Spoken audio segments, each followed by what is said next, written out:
Hello YouTube! It's me, your boy, B3, back another kicking action figure review. I promised you I was going to do more SH Figuarts, and I absolutely am. This is what I've been sitting on for a bit. It is the SH Figuarts Bandai Japan Tamashii Nations Kamen Rider Black Sun. Yeah, Kamen Rider Black Sun, I bought this when the show had just come out because I really enjoyed it. It's kind of a remake of Kamen Rider Black RX and stuff, you know, from the show era. But it's like a dark, adult-oriented reimagining, much like Kamen Rider Amazon's was for Kamen Rider Amazon. And it's not a subtle show, but it is a good show. And I had to have the figure art because not only was it a really enjoyable show, it's a really cool rider design. I really like the kind of bio-organic riders. I think they're some of my favorites design-wise. So let's check it out. I've been sitting on this for quite a while. You see you got that Tamashii quality stamp right there. Really cool product image on the front of Black Sun. It's very dusty.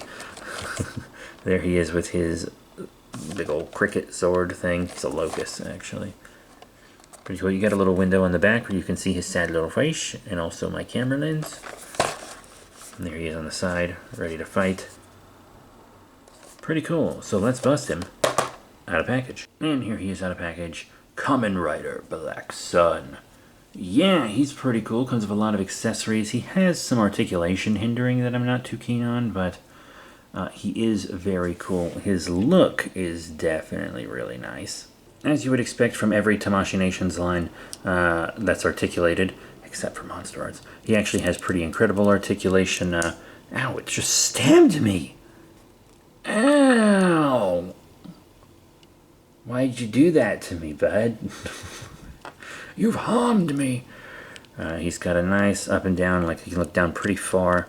So a good up and down on the head, side to side. It comes at the top and bottom of the neck there. Great wobble. The shoulder pads can move pretty far to the side so that you can really kind of bring those arms up, forward, back. God, he's got a lot of sharp points. I keep getting poked. Bicep swivel, elbow bend, and rotation in there as well. He's got all those little locust spikes. Ouchie. Lots of great movement on the wrist. You know that torso's moving all around. Pretty good. You can pull the leg down pretty far so you can get a really good kick out of him, which is good because he's a Kamen Rider. You should be able to get a good kick out of him. And I sure get a kick out of this figure. Really nice. So you can get a lot of movement right there at the top of the leg. Got a nice double knee bend with rotation on it as well. Great up and down on the feet. Magnificent ankle pivot. Toe bean articulation. It's really just all there. I didn't have to do this with Ultraman Victory recently, but I do kind of need to do it with our Kamen Rider here. He has some little parts that you're going to want to really keep track of. So you can see on his back here, he has these two little nubs, and that's because these kind of locust legs wrap up his body and come around. And they're pretty cool. But you yourself have to attach these little tips onto the legs on the back. Let me see if I do this correctly. I think it goes on like this. Yeah, you just gotta figure out exactly how it lines up. And there you have it, full attachment of the back legs.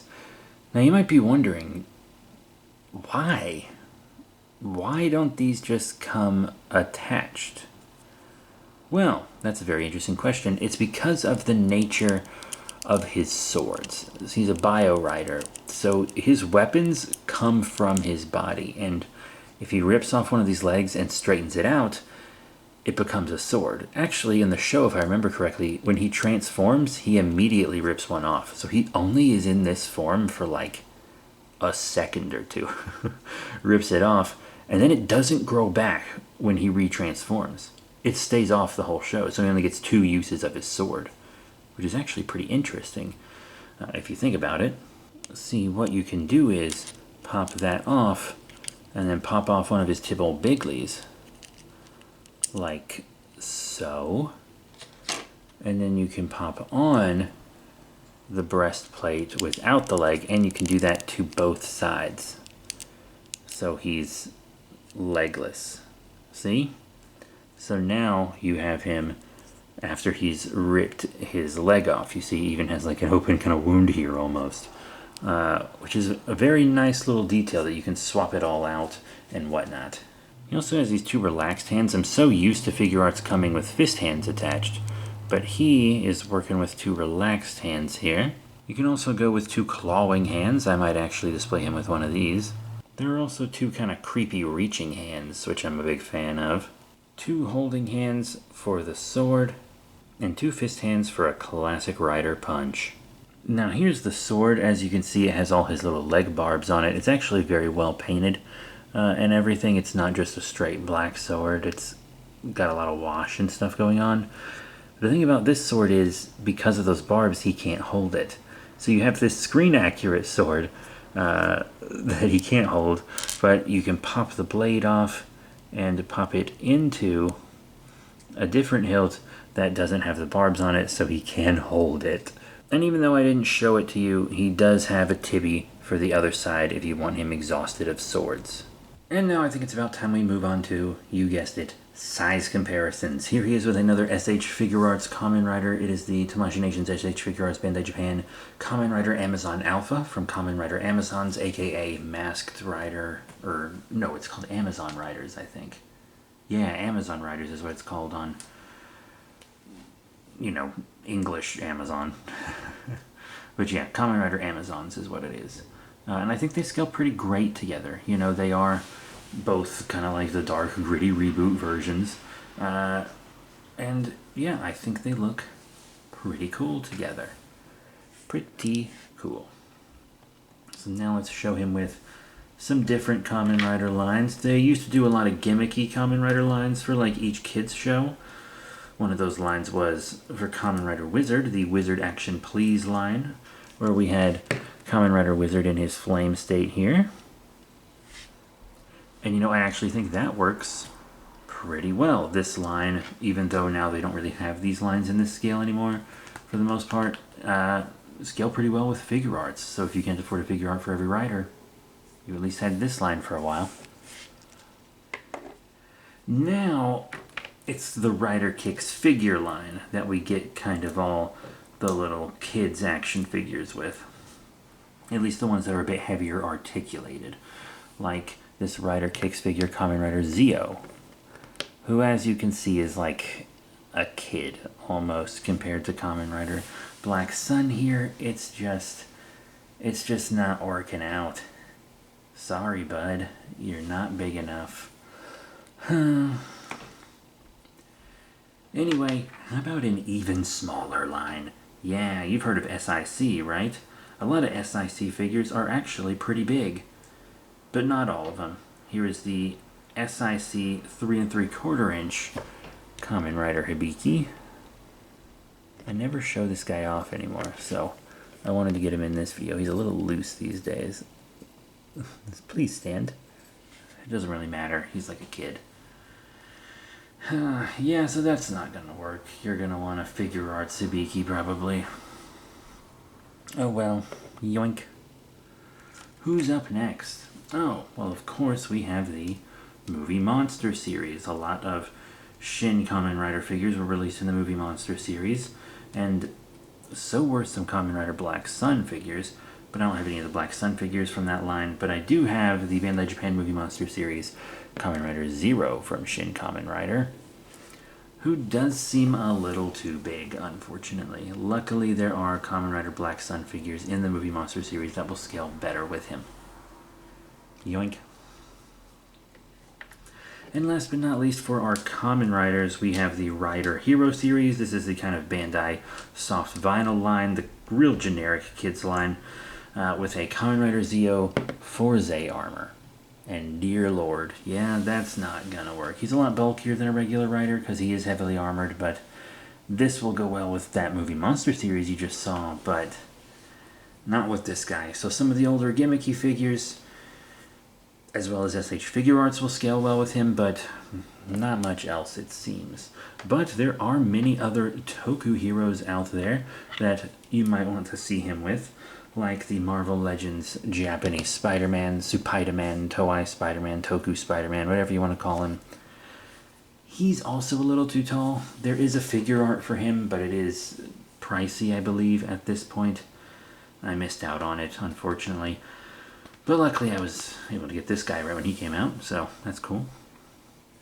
By the way, I should have reviews for everybody up. If you notice I don't have a review for anyone I'm doing size comparisons for, let me know, and I will remedy that. Okay, now we also have a film that's probably never coming out at this point. At the time of recording this, there's like no news. But it is the Valaverse Legend of the White Dragon. White Dragon? From the 2-pack? Yeah, no. He's a little tall. It's a bit more believable. Maybe if you posed them up together, they were heavily posed, it could work, but not really like this. I guess the heavy pose stuff could have worked with Spider-Man 2, though. Who else? We also have the Sentai Hero series. You know, Kamen Rider crosses over with Super Sentai pretty regularly. So here's the Sentai Hero series EX Doggy Kruger. Pretty rare figure. Huh. That's weird. I kind of expected them not to look this good together. I actually like this. Huh. Yeah, I kind of like that, oddly enough. Weird. Thank you, doggy. Then we also have another Super Sentai line with the Poppy Magishine from Bandai, and he is too small, for sure. Unfortunately, that's not really going to work out, but oh well. Yoink. And last but not least, how about a Power Ranger? Yeah, so this is from the now defunct Power Rangers Lightning Collection. It is the Phantom Ranger. And this is another one where it doesn't quite scale super well, but much like the Marvel Legends figure and the Valaverse figure, if you posed them up heavily, you could maybe make it work. Maybe. So yeah, that's it for size comparisons. Another thing we have on this guy is detail and paint. Of course, you want to take a look at that belt pretty much immediately. It is incredible. It has little translucent parts. Every little crack and crevice is in fact painted on it. You see you have like the metallic lines going through him. The black has lots of good wash, and they know when to make it matte and when to make it a bit shinier to look really organic. Every detail is just absolutely on point. You have the kind of clear coverings on the eyes to really make them look compound. Really wonderful. My only thought is these antennae. If this guy falls off your shelf, these puppies are going to snap off. Keep that in mind. You're probably going to want a Tamashii stand on this guy. Just make sure that doesn't happen. He stands well on his own. I mean, he's got detail and paint on the bottom of the feet and everything. He looks great all up on the back, but I wouldn't want to risk popping those little antennae off, eh? So all in all, what are my final thoughts on the Tamashii Nations SH Figuarts Bandai Japan Kamen Rider Black Sun figure? I like him. You know, some of those big points on, you know, the upper thigh and the shoulders do hinder a little articulation, and I am nervous about those antennae snapping off. But other than that, he's really, really nice. He looks beautiful. I don't know if he could look better. He moves incredibly well, has a huge variety of accessories. He is a pricey figure. I paid probably about $100 for him. And that was back when the show was kind of still new. So, woof. But he really is worth every penny. I really do like him, you know. Once again, a couple complaints. I don't really know what they would have done with the antennae. They could have made them soft rubber, but then they would warp super easy. And yeah, there's really no winning with the antennae. But they also were restricted by the design of the suit, you know. So yeah, it has a couple little hindrances in articulation and that one flaw that makes me paranoid I'm going to break him. But other than that, really nice figure. So that's it. Thank you all very much for your support. Remember to rate, comment, and subscribe. Check out all the cool links in the description below. Facebook, Twitter, etc. I don't know what I'm going to review next. I'm a little tired right now, so I don't know if I'm going to review something else today. I have another Kamen Rider figure art I have to get to, but I also have some Power Rangers Lightning Collection stuff, Universal Monsters, a custom figure, slasher monsters, some Mezco horror stuff. I got a good bit to review, but my backlog is getting pretty small. It's getting pretty small. I'm trying not to really buy any more figures right now because I'm trying to buy more animals for Safari Sam. And yeah, that's it. So thank you all once again. I'll see you all next time. Bye for now.